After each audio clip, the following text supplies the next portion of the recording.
thanks to the great folks at TNA Wrestling, we have current TNA Knockout Xia Brookside on the show. Hey, thank you so much for having me. How are you? Of course, I'm doing pretty well. It's been a while since we had a TNA Knockout on the show, so it's my distinct pleasure. Awesome. I love that. So look, you've really hit your stride since being in TNA. How does it feel to be in the Knockouts division right now? It's obviously has a reputation for being one of the best rosters in the world. So how does that feel? Absolutely incredible. I think we really do have the best women's roster in the world. And I think we deserve that acknowledgement. Everyone is pushing themselves, they're pushing each other. We are crossing over with NXT, which has been awesome. It's a blessing, you know. I'm proud to be a knockout. Brilliant. And obviously with such a deep history within women's wrestling, what was your first impression walking into the TNA locker room for the first time? Was that kind of weird? Was it intimidating? You know what? It was incredible. And it's hard to explain that because you think knockouts, you think intimidating, you think powerful, you think strong, but it's the most supportive locker room I've ever been in.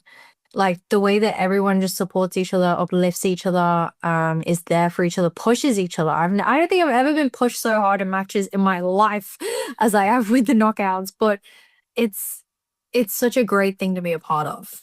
TNA is a family. The whole of TNA is a family. It's incredible. I like that. I like that. And that's saying a lot because you did a run in Stardom as well, right?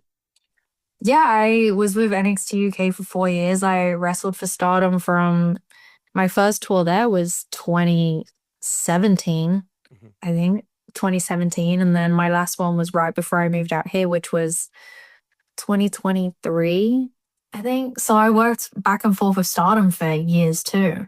Yeah. And I've heard that has a Yeah. similar vibe as well. That's kind of like a family vibe as well. So that's Yeah. obviously saying an awful lot.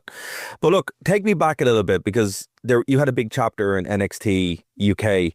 What was that experience like and how did it prepare you for what you're doing now? I love that. I was so young when I signed. I was 19 when I signed to NXT UK. It was right after the Mae Young Classic. So I was riding this high and I was with them for 4 years.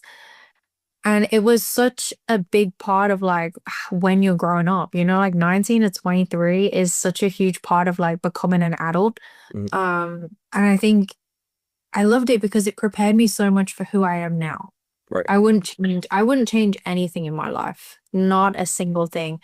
And it really prepared me. Like now I'm wrestling on TNA every week on Access TV on a Thursday. It's crazy. Like I'm on live TV, I'm on pay-per-views, I'm wrestling in front of 7,200 people in sold out like Slammiversary. BFG, unfortunately, I didn't make it to. But they did 7,600 people there. Like this company is growing so much every single day and they're taking us with them. You're right. That's such a blessing to be a part of. Well, that's always been a massive plus with TNA. And in fact, you can get TNA Plus, the app now, and watch the history of the women's division all the way from the beginning up to your matches, as you mentioned, the Slammiversary. It's a shame you weren't at Bound for Glory, but maybe next year, right? Or more than likely next year. um, Yeah, but look, I better be. but look, take you back, right? You said you started wrestling very young, which you did, and your dad was in the Yes. business as well, right? So he was a trainer in NXT UK, right? So did you pick up any words of advice from him? What was it like growing up in that way? Talk a little bit about that. No. So I actually started training when he had already left. My dad's a coach at NXT. Hmm. He's been with NXT since maybe I was 13, maybe Wow. 12. I don't remember. But I started wrestling after he left. So he never trained me. Really? And Okay. he never trained me. And then we finally end up in the same company together, which was absolutely wild. We're at NXT UK. And Hmm. even still then, he never trained me. Wow. Okay. Was that We have never done anything together. ever? Oh, wow. That's crazy. Never. Wrestling wise, no, never. Would you like to, or is it kind of like cute? No. That's fair. That's totally You fair. know what? We're father daughter first, and I know it works for some people. There's a lot of second generations out there now, Hmm. and everyone's path is different. We just always kept us separate. Right. There's always gonna be someone out there saying she only got this because of her dad or this Hmm. because of her dad, and people Hmm. have said it. And we can look at ourselves and look at each other and know that it's not true, no Amazing. matter what everyone else says. Amazing. I love that. I love that. But look, as I said, you've had some pretty standout moments in TNA. I'm interested to know what they are because, as you said, we have the TNA Plus app. Yes. It's fantastic there. The UK is one of the big markets for TNA. So for anyone that isn't familiar with yourself, what are some of the big matches that you've had so far? What should we be checking out? So TNA Plus app, the fact that it's only a tenner for you guys is crazy. So I highly recommend it. And you can go back and watch literally everything. There is such a log in there. I think my favorite moments with TNA this far have been I was in a storyline with Ash by Elegance. I Oh my goodness, I love that. The knockout punch. I don't know if you've seen the knockout punch with the knuckles. They're Yes, like dude. ribbons. Yep. That Oh, love that. I was like, yes, I'm finally a knockout. But that whole storyline with her, love that. And then also my match with Rosemary That that was a we really had good a match. storyline too. The Masters Ball. That was my first hardcore match. Fought at Masters Ball. I had never done anything like that before. I'm just a British technical wrestler, you know? To be honest with you, that's what won me over. Like your style is very fast paced and and very technical, but Monsters Ball matches, you know, they're It's pretty brutal. slow. Yeah, It's slow and it hurts and it's hard hitting. And I'm like going through a door. And you know what? I loved every second. I learned so much about myself in that match. I really felt myself grow in that match. Mm. And you know what? I'm gonna go watch that back.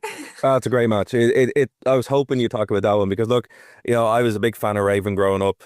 He invented that match, obviously, with Abyss, No. and I'm just like, yeah, come on, this is great. So fair play to you, Zaya. I wouldn't do it. So fair play to you. Oh, that's amazing. But look, The hockey pucks were the most painful part. really, Yeah, I had a big black bruise on my back for like 4 weeks after that, just from minding on the hockey pucks. that's incredible. Yeah. Yeah, that doesn't shock me. Getting hit with a puck is not funny even with pads. So I can't imagine what it was like actually going in there without them. So look, as I said, the fans have connected to you really, really super quick, which is great. How important is that in the ring? I've said your style is so fast and so technical, but you're obviously in there. What's it like when those fans are screaming? You need that. Like there is this sense when your music hits and the adrenaline kicks in. But I don't think fans realize how much that energy adds to that adrenaline. Wrestling hurts. Without adrenaline, it hurts even more. Right. So, like, when those fans are there and they've got your back, and like, whether they're cheering for you or booing for you, like, it can be either way. As long as that energy is there, you are pushing us. I know it sounds so cliche to say, like, scream louder, they'll hit harder, but it's true. Like, when we hear that crowd, you come back and your adrenaline is up for literally hours. There is a calm down and everything starts hurting, but the way that you guys push us is just incredible. There is nothing that can replicate that feeling. TNA, obviously, you have Turning Point, and then you have Final Resolution a couple of weeks later in December. For fans maybe that are in the US, and then ones that are obviously here in the UK and Ireland, that might be traveling over, what can they expect for these last two big TNA pay-per-views of the year? So we have Turning Point coming up in a couple of weeks. It's in Orlando, Florida, at the Full Sail University. November 13th to 15th. So we have a live show on the 13th and Turning Point on the 14th, and then a TV taping on the 15th. Okay. That weekend is going to be insane. I already know. Like, that Turning Point is going to be taking us into Final Resolution. We are going to be heading into the biggest year for TNA Wrestling. This year was huge. You guys think we aren't going to top that next year? You're crazy. So we have Turning Point coming up, and then we're heading to Final Resolution December 5th, 6th, and 7th, which is in El Paso, Texas. So if you want to come see us, the tickets go on sale tomorrow, tnawrestling.com/events. And if you can't come see us, because I know we're over the other side of the pond where I am from too, you can see us on TNA Plus app, which is only a tenner. Did I say that? It's crazy. Look, it's a phenomenal price, and it's pretty cool to go back to Orlando as well. Obviously, big thing for TNA, the Impact Zone, etc., etc. All the history was there. What's that like? As someone who probably grew up watching TNA, to go back and to have that kind of hometown run, such. Is there any kind of pressure, any kind of nerves going to turn a point, or are you just excited? There's always pressure because we always want to do better. Right. But it's like it's a good pressure, it pushes us. And to be in Orlando, I'm going to be 20 minutes from my house. We're going to Full Sail, which has so much history there. Mm-hmm. And just being there with TNA is incredible. I think the fans are going to be so electric. The crowd's going to be on fire. Every single match is going to be incredible. And I can vouch for that because we will push ourselves because we are heading into Turning Point, Final Resolution. We're going to finish the year strong. Well, speaking of finishing the year strong, let's look ahead a little bit. Some of the biggest goals that you have coming into the next year. Obviously, it's kind of a reset. Bound for Glory is kind of, wipes a lot of the angles that you have going, and it is really looking forward. Which is, I love the TNA naming system. I always have. Turning Point is very accurate. What's on the docket for you? What are you looking forward to? Like as far as dream matches or titles, what can you tell us? Titles wise, Angel Warriors. Laying Xia Brookside, I want us to go for the Knockouts tag team titles. Mm-hmm. That I think is going to be my biggest goal, her biggest goal. Angel Warriors together. We've created this, if I do say so myself, an incredible tag team. Mm-hmm. We're so polar opposite. The entrance is everything. We're putting everything we can out there, training, working hard. So definitely the Knockouts tag team titles. And then if I say 12 months from now, I want to be the Knockouts world champion. I'm going to clip that. That's a good one. That's a good one. So look, before I get you out of here, I have to ask this. So obviously the TNA Plus app, you can go back and have a look. It's 10, it's a tenner, it's cheap as chips. What a knockout from past or future would you want to feud with, or are you going to go look at? Do you watch tape from? Who's on your list? If I want to feud with someone, I have to say Gail. I have to. Yeah, Gail's the best. Oh, man, it has to be. Yeah, no, that's fair. What about the beautiful people? The tag team, they just went into the Hall of Fame. Would you want to feud with them at some point? You know what? Yeah, why not? Yeah. Lee and I both could do that. You think you could take them? Beautiful. We'll try. No, I love it. But then again, guys, I mean, you can watch all that stuff on TNA Plus. It's a tenner. It's fantastic. Turning Point's coming up as well. I'm going to be checking that out. I love this time of year for TNA. It really is a really special time that you guys have as well. But look, finally, when people look back at Xia Brookside's time in TNA, what do you want them to remember at this point now, 2025? The growth. Remember where I was when I came in, I debuted at Hard to Kill 2024, and here I am.